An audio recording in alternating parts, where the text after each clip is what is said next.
ciidamada booliiska magaalada Boorama ayaa maanta xarunta taliska qaybta gobolka Awdal ku soo bandhigay maandooriye khamriga oo dhan kun dhalo saafaf iyo weliba samiicadaha miisigu ka baxo kuwaas oo laga soo ururiyay gaadiidka loo yaqaano tigta amaba bajaajka ka shaqeysa gudaha magaalada Boorama waxaana goobtii lagu soo bandhigay goob joogaha maamulka gobolka degmada taliyaha qaybta gobolka Awdal madax dhaqameed culimaawiin iyo saraakiisha ciidanka booliiska ee gobolka Awdal hore waxa ka warbixiyay maandooriyaha khamriga taliyaha howlgelinta ciidamada booliiska iyo taliyaha qaybta gobolka Awdal wiiganba howlgalkii aanu ku jirnay taliyaha qaybta oo nagu hogaaminayay waxaanu ku soo qabanay waxaan hortiina yaala oo bulshada reer Boorame iyo barbaarta dhalinyarada iyo cid walba u xun ayaanu ku soo qabanay hawlgalka iyo ku dhiiranaanta iyo ku dhaca aanu ku fulinay waxaan hortiina yaala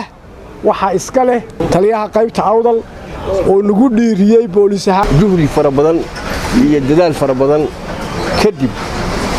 waxa ka soo baxay inaan soo qabanno maalmahan u dambeeyay khamrigan hortiina yaala oo tiradiisu dhantahay 1000 xabarood oo khamriya waa kow iyo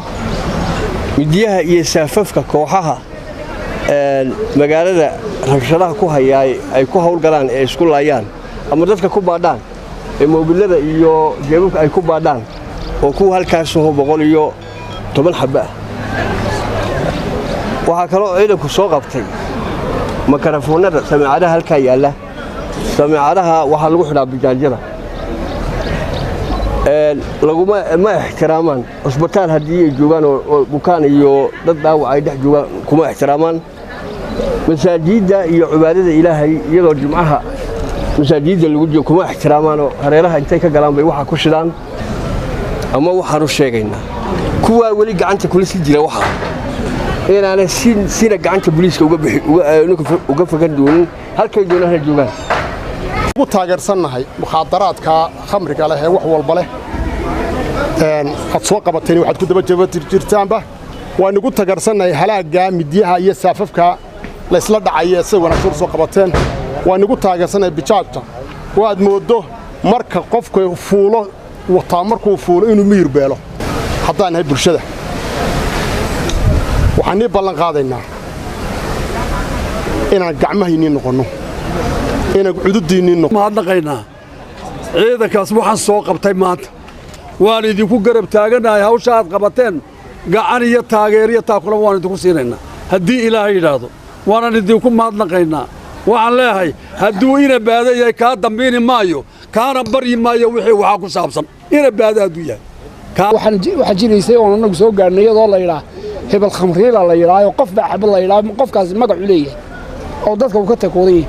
maanta bulshadayna halkay marayso waa idinka arkaya baabuur baa lagu soo qaadaya dhan walba waa laga soo gelinayaa tuulooyinka hareerahayna baa laga soo qaadaya marka waxaan leenahay ciidanka booliiska horta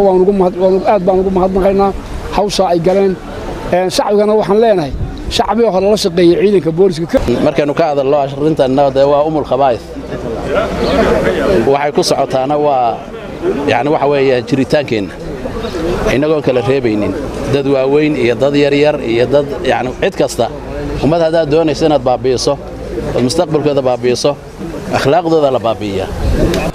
ugu dambeyn waxaa halkaasi ka hadlay duqa degmada Boorama mudane Maxamed Axmed Warsame iyo gudoomiye ku-xigeenka gobolka Awdal mudane Cawaale Faarax Cilmi waxayna ciidamada booliiska ku amreen in tallaabo cad laga qaado cid kasta oo lagu soo qabto maandooriyahani waxaynu u baahannahay markaa sida booliisku uga hawlgaleen in bulshaduna ay u garab istaagto ka maamul ahaanna aanu garab taagannahay waayo haddii amni la waayo wax kale oo horumar ama cibaado ah oo la qabsan karaa ma jirto waxaan u horseed u yahay in qofku markuu khamriga cabo uu ku dhaco xumaan nooc kasta oo ay leedahay bulshada waxaan ugu baaqaynaa in la garab istaago ciidanku way ku mahadsan yihiin hawlgalka ay samaynayaan inay ku soo ururiyaan waxaasoo dhammaan bulshada dhibaato ku ah duulimaad baa laynagu yahay duulimaadkaana waxaan u baahannahay inaan difaaceegii yeelanno booliskuna wuxuu diyaar u yahay ninka khamri cabay wax walba uu samayn karaa nin baa maalin dhowta wuxuu sameeyay inuu khamri u cabay mar hadduu khamri cabay qofku wax walba uu samayn karaa hooyadii buu kufsan karaa nolol kuma jirto war khamridu waa nolosha halka u dambaysa weey inaad garataan weeytaa dad muslimaan nahay runtii markaan anagu Itoobiya wax ka baran jirnay dir dhabiyo dhulkaas dadku waxa u yaqaaneen qof dhintay qofka khamri cabay qof diinta ka baxaa loo yaqaana qof diinta ka tegey yaa loo yaqaana sidaa daraaddeed waxaan ku hambalyaynaynaa ciidanku inay la dagaalamaan oo meel kastoo ku arkaan qabtaan cid badan oo lagu xamanayaa jirto dad waaweyn ma daynayno waan qaban doonaa cid walbana waan kala shaqayn doonaa Cabdirasaaq Cumar Macadowliyo telefishinka CBA